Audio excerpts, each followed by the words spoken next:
Welcome to recipe house. আজ আমি বানাবো জিরা আলু। জিরা আলু বানাবার জন্য প্রথমে একটি প্যানে জল গরম করে তাতে দিয়ে দেবো মাঝারি সাইজ 3টি আলু। আলুগুলিকে মিডিয়াম ফ্লেমে ফুটিয়ে ভালো করে সিদ্ধ করে নেব। সিদ্ধ করা আলুগুলিকে খোসা ছাড়িয়ে নিতে হবে। এবার আলুগুলিকে বড় টুকরো করে কেটে নেব। এরপর জিরা আলুটি বানাবার জন্য একটি কড়া গরম করে তাতে দিয়ে দেবো 4 থেকে 5 চামচ সর্ষের তেল।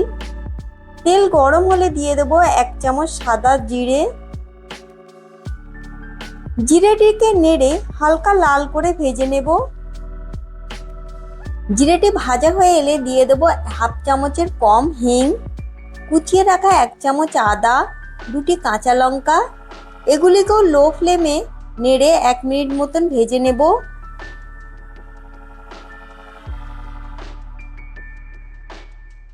এরপর সিদ্ধ করে কেটে রাখা আলুগুলিকে দিয়ে দেব। লো ফ্লেমে আলুগুলিকে সবকিছুর সাথে নাড়তে থাকবো।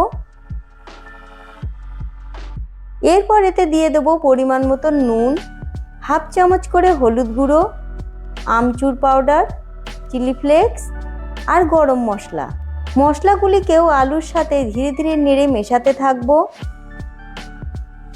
এইভাবে 2 থেকে 3 মিনিট নাড়ার পর এতে দিয়ে দেবো কাসুরি মেথি। কাসুরি মেথি দেওয়ার পর আরও 1 মিনিট মতন নেড়ে নেব। 1 মিনিট পর জিরে আলুটি তৈরি হয়ে গিয়েছে। এবার এটি গরম গরম পরিবেশনের জন্য একদম রেডি। যদি আমার তৈরি রেসিপিটি আপনাদের ভালো লেগে থাকে তাহলে ভিডিওটিকে লাইক এবং শেয়ার করবেন। এই রকম সুস্বাদু রেসিপি পাওয়ার জন্য আমাদের চ্যানেল রেসিপি হাউসকে সাবস্ক্রাইব করতে ভুলবেন না।